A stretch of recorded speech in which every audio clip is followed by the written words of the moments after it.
el examen físico. ¿Sí? ¿Por qué dice habitualmente diagnosticado durante el examen físico?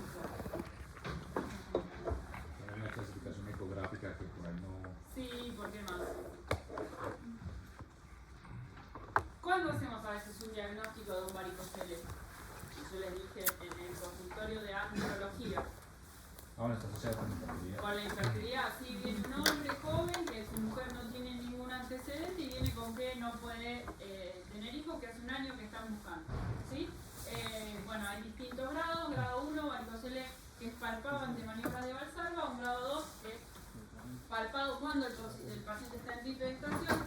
Y un grado 3 que es visible sin palpación. Ahí tienen una imagen.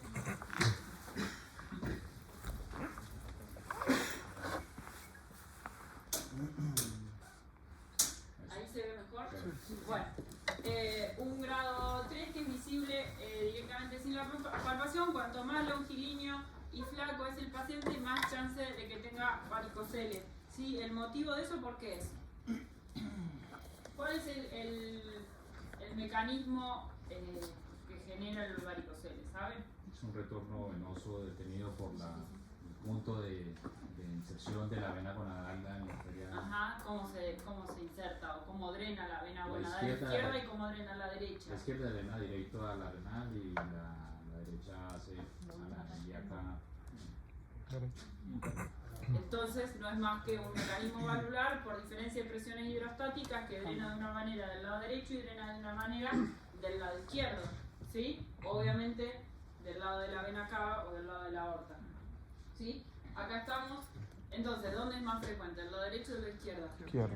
De la izquierda es mucho más frecuente, ¿sí? Hacia la derecha de la pantalla está el mecanismo valvular que a veces se rompe y al romperse no hay un buen retorno venoso, eso genera una dilatación, en este caso de las venas del plexo pampiniforme. Bueno, tenemos una anatomía donde está el plexo epigástrico, el plexo pampiniforme, el anterior y el posterior, y las arterias testicular, deferencial y cremastérica. Todo paciente que haya sido operado de una vasectomía, ojo, cuando se liga el deferente, hay riesgo de que se ligue la arteria deferencial, entonces ojo, porque podemos dejar sin irrigación al testículo. Bueno, epidemiología, acá está la imagen, perdón, no tengo puntero, pero me voy a cruzar. Acá está la imagen, obviamente, izquierda-derecha, cómo drenan las venas, ven el oblicuo y el drenaje recto y de este lado el varicocele. Los hombres sanos tienen del 4 al 22% con un promedio de 15. 1,1% de los hombres van a tener varicocele bilateral, que es eso que les dije, los pacientes generalmente los líneos muy flacos con hiperlaxitud, y un 0,2% tienen varicocele derecho de tipo idiopático, ¿sí? Con una falla en el mecanismo valvular. ¿Por qué? Cuando yo tengo un varicocele del lado derecho, ¿qué tengo que descartar? Bien, ¿y qué más? Y un tumor renal, ¿y qué más? Y el urotelio que esté comprometiendo el hilio renal, ¿sí? ¿Cuáles son los efectos adversos o qué es lo que presenta como desventaja el varicocele? Lo podemos asociar. Una falla del crecimiento y del desarrollo testicular. Existe cierta disminución en el tamaño del lado del varicocele por cuestiones oxidativas del reflujo, el cual se hace más evidente en adolescentes con aumento rápido del volumen testicular, y eso puede estar relacionado con las alteraciones del espermograma, ¿sí? Obviamente la disminución de la espermatogénesis que genera oligospermia, astenosospermia y teratosospermia, ¿sí? O oligoastenoteratosospermia, ¿sí? Y obviamente siempre del lado derecho descartar patología oncológica. El diagnóstico en estos pacientes, la mayoría son asintomáticos hasta que están en la etapa fértil y no pueden concebir. El examen físico se hace de pie y en decúbito, siempre que lo hacen de pie y en decúbito, en reposo y con maniobras de Valsalva. Se palpa lo que vimos en la primera imagen, la bolsa de gusanos en el testículo. Se le pide un espermograma con mínimo 3 días de abstinencia. Se le pide obviamente un dosaje hormonal, testosterona, LH, FSH y GnRH. Un ecodoppler que se hace acostado o parado. ¿Cómo creen? sí. de los dos, en realidad, si el paciente, por ejemplo, tiene oligosterotoospermia y no lo palpa y no se identifica con el paciente acostado, se le hace también. Es un diagnóstico diferencial, un varicocele secundario, que sería el secundario de un tumor u otra patología de retroperitoneal. ¿Sí? ¿Cuándo es indicación de la varicocelectomía, que sería la técnica quirúrgica que se utiliza para resolver el varicocele? Cuando hay un Cuando hay un varicocele clínico, digamos, el paciente le molesta y se lo palpa y la bolsa de gusano es evidente, ante la presencia de infertilidad, mujer fértil o de causas corregibles, alteración de uno o más de los parámetros seminales, un dolor que en verdad la bibliografía y la evidencia lo demuestra, que si un paciente tiene mucho dolor testicular a punto de partida de un varicocele, el 50% de esos pacientes van a mejorar su dolor después de ser operados y el otro 50% no van a notar cambios. Y los adolescentes que tengan una disminución del tamaño testicular para no generar una disminución permanente o ya con el escroto disminuido, atrofiado, porque en verdad no está atrofiado. Bueno, ¿cuáles son las opciones de tratamiento de la varicocelectomía que tenemos? A lo largo de los años hubo distintas técnicas que se fueron mejorando, pero en la vida diaria cada uno adopta la que más le resulta, ¿no? Hoy la que más se usa es la vía subinguinal, que es por debajo del orificio inguinal, que es la de Marmar. También está la inguinal, que es entre el inguinal superficial y el profundo. Antes se utilizaba la vía retroperitoneal, que es la vía de Palomo, y el abordaje laparoscópico. Realmente el abordaje laparoscópico es tanto el gasto que implica usar la laparoscopía para esta cirugía, cuando la podemos hacer con una incisión de menos de 2 centímetros. No la defiendo, no estoy en contra, pero no considero que sea aplicable. El instrumental microscópico de 20 por es ideal cuando, por ejemplo, el paciente tiene antecedentes de alguna otra cirugía testicular para evitar ligar vasos que no correspondan, ¿sí? Acá ven la representación de las 3 vías de abordaje, de acuerdo. Este es el orificio inguinal profundo. Y acá está el superficial, entonces tienen la inguinal, la suprainguinal, lo tienen incluso ahí en colores. El tratamiento por elección se lo conoce como la fleboresección o la varicocelectomía, ¿sí? La embolización de las venas espermáticas ha demostrado cierta seguridad y cierta efectividad. No se lo somete a un paciente, piense que para embolizar hay que entrar en la vena femoral y de ahí llegar al plexo pampiniforme. ¿Está descrito? Sí. Bueno, la fleboresección, que es la ligadura de las venas dilatadas, que es lo que hacemos como urólogos, tienen descritas acá las 3 técnicas que ahora las vamos a ver en imágenes. Y después la parte laparoscópica, una tasa de recurrencia del 7%. Vale, perdón. Fíjense que yo les puse las técnicas, están ahí y vuelven a estar acá. Lo que está entre paréntesis es en el año en que se describió la técnica. Estas son las imágenes originales, año 1940. Fíjense cuánto ha avanzado la medicina en el 1940 a lo que es ahora. Allá está bien detallado, con la apertura del canal inguinal, la disección de la fascia de escarpa, la poneurosis del oblicuo mayor, la apertura y la divulsión del oblicuo menor y transverso para acceder a la fibra del orificio inguinal superficial. Control de la vena epigástrica inferior y del nervio inguinal, separación de lo que es la arteria y la vena y la arteria y el deferente, y la ligadura en bloque de todo lo que sería la rama del plexo pampiniforme. Palomo en 1949 propone la vía retroperitoneal. Ven como desplaza, ¿sí?, todo lo que sería el peritoneo para quedar en retroperitoneo, apertura de la pared abdominal, los 3 músculos del recto anterior del abdomen, de la pared anterolateral del abdomen, la retracción del peritoneo hacia la línea media para que quede todo desviado hacia lateral, la separación de la arteria cremastérica y la deferencial, y también la ligadura en bloque. Marmar en el 85 hace el abordaje de la vía subinguinal, que es un poquito por debajo de la primera, con identificación de la arteria testicular y la cremastérica, que lo que eso hace, obviamente ya se lo dije, la disminución de la atrofia testicular, la preservación de los vasos linfáticos para disminuir el riesgo de la hidrogénesis, o lo que conoceríamos como el hidrocele, la ligadura de las venas espermáticas internas y externas para tener una menor recurrencia. Esto es parte de la técnica de identificar el orificio superficial con el dedo índice, cuando, no sé si tienen las primeras clases de patología herniaria, una incisión de 2 centímetros, se diseca hasta el cordón, sugestión del cordón con una pinza de campo, una backhook, y exteriorización y montaje sobre el separador. Eso sería acá. ¿Sí?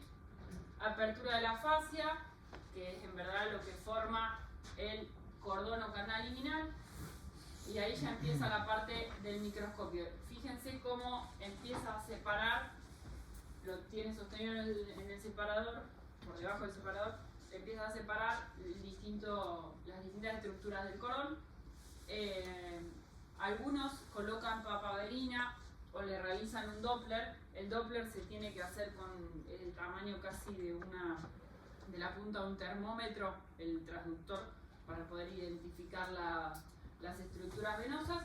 La disección y la ligadura de los vasos, separando obviamente los linfáticos. En este caso las imágenes son con clips. ¿Sí?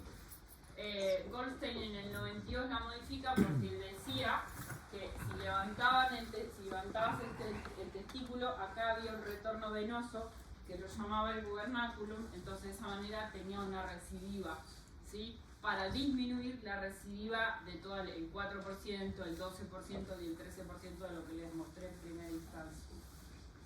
¿Sí?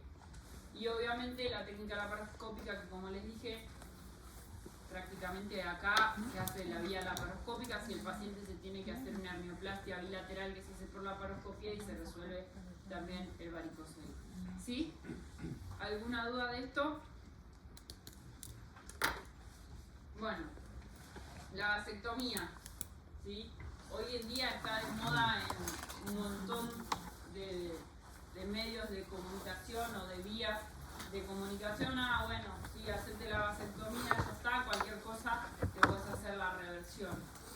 Eso, podemos decir eso con la intención de promocionar la vasectomía, no de promocionar la reversión, porque realmente la chance de la permanencia positiva de esa reversión es muy baja. ¿Sí? Bueno, la técnica de la vasectomía en sí se describió por dos razones. La anticoncepción como método de planificación familiar, cuando X familia ya no quiere tener más hijos o no quiere tener hijos, decide por voluntad propia, y si no, en segundo lugar, una causa más bien médica o clínica sería, por ejemplo, la fibrosis quística o las alteraciones cromosómicas que tengan cierto patrón de herencia autosómica dominante hacia la descendencia familiar. Se realiza prácticamente con un instrumental que hace que la cirugía disminuya en tiempo drásticamente, que es como un forceps anillado, que allá se ve, y si no, como la pinza disectora, que es como una Halsted o una Crane, mucho más finita y mucho más delicada. Fíjense la punta en el gráfico, que lo que les permite es una disección del conducto deferente prácticamente en 2 aperturas, en 2 disoluciones. Esto por ahí parece un choclo, pero es muy fácil de que identifiquen por qué lo puse. La primera, ahí, no me da la altura, pero ahí quema la mucosa. En la segunda pone una ligadura. Y en la tercera pone un clip. ¿Sí? Hasta ahí vamos, ¿no? Hay distintas técnicas. Cuando uno quema la mucosa, lo que se hace es se conduce a través de una aguja, una 58, pero es menos de medio centímetro lo que hay que ponerlo, porque si no, si quemamos de más, cauterizamos, después se llega a soltar eso, nos hace una fístula y tenemos otra vez la vasectomía no hecha. Los puntos lo muestran acá, lo mismo que la ligadura, y acá lo que se hace es se coloca los conductos deferentes, tanto el proximal como el distal, en diferentes capas cuando van cerrando. ¿Cuál es la que hay que hacer? Cada uno adopta la que considera, ¿sí? La que le resulta mejor, la que le da más resultados, la que le hace disminuir el tiempo quirúrgico, pero uno a medida que obtiene resultados es como termina operando, y todos terminamos haciendo 2 o 3 de estas cosas, que es la cauterización de los extremos del conducto deferente y la ligadura, y la superposición en planos diferentes. El control posoperatorio de la vasectomía es un espermograma a los 3 meses, que para que el paciente esté de alta tiene que ser una azoospermia o menos de 100 espermatozoides inmóviles en el líquido del espermograma, que el paciente tiene que tener 3 días de abstinencia para hacerlo. Y cuando decimos que realmente hay una falla en la cirugía, que si a los 6 meses persisten espermatozoides móviles, por más que haya un espermatozoide móvil, uno móvil, me alcanza para decir que hay una falla en la cirugía después de los 6 meses. La Sociedad Argentina de Urología le da mucho hincapié a la parte del consentimiento informado. Cuando ustedes van a operar una vasectomía, los pacientes tendrían que firmar 2 consentimientos, ¿sí? El consentimiento de que autorizan la cirugía, y que puede que sea una cirugía irreversible, porque es electiva y puede que se vuelva irreversible. La reversión de la vasectomía no está garantizada para todos los pacientes, no está garantizada para todos los postoperatorios. Algunos, no, bueno, pero si la hace entre los 7 años, sí, pero sí, después no hay espermatozoides cuando hacemos el control. El error es de cómo transmitimos el mensaje. Entonces, pueden entrar, ver y leer bien qué dice la ley para lo que es el consentimiento informado de la vasectomía, e incluso comparte un tipo de consentimiento que se debería firmar para al momento de hacerlo. ¿De qué vengo hablando? De los la vasectomía o la reversión de la vasectomía, o también llamada como la vasoanastomosis o la vasoepidimoanastomosis. Es como cuando queremos arreglar un cuerito de una canilla en nuestra casa. Si nosotros ponemos y capaz que no le ponemos la cinta blanca, sigue pasando, pero uno sigue pasando con el mismo caudal, con el mismo flujo, o pierde, o drena para otra pared, o da humedad para otra pared. Con esto es exactamente lo mismo, ¿sí? Cuando tenemos la indicación de una vasoanastomosis, una vasoepidimoanastomosis, de una azoospermia obstructiva, una vasectomía del 3 al 6%, cicatrices infecciosas, lesiones iatrogénicas o traumáticas, una agenesia testicular y alivio del síndrome de dolor post-vasectomía. Es el paciente que llega y dice que siente los testículos pesados, ¿sí? Le pesan, siente una sensación de peso a nivel testicular, generalmente más del lado izquierdo que del lado derecho. Entonces, ¿cuál es el objetivo de esta cirugía? Lograr una anastomosis sin tensiones, o no se lo olviden, porque si yo tengo una anastomosis con tensión se va a soltar, y la aproximación de la mucosa para de esa manera asegurar la irrigación, ¿sí? Y con la irrigación mantener la permeabilidad. ¿Qué es lo que hay que hacer?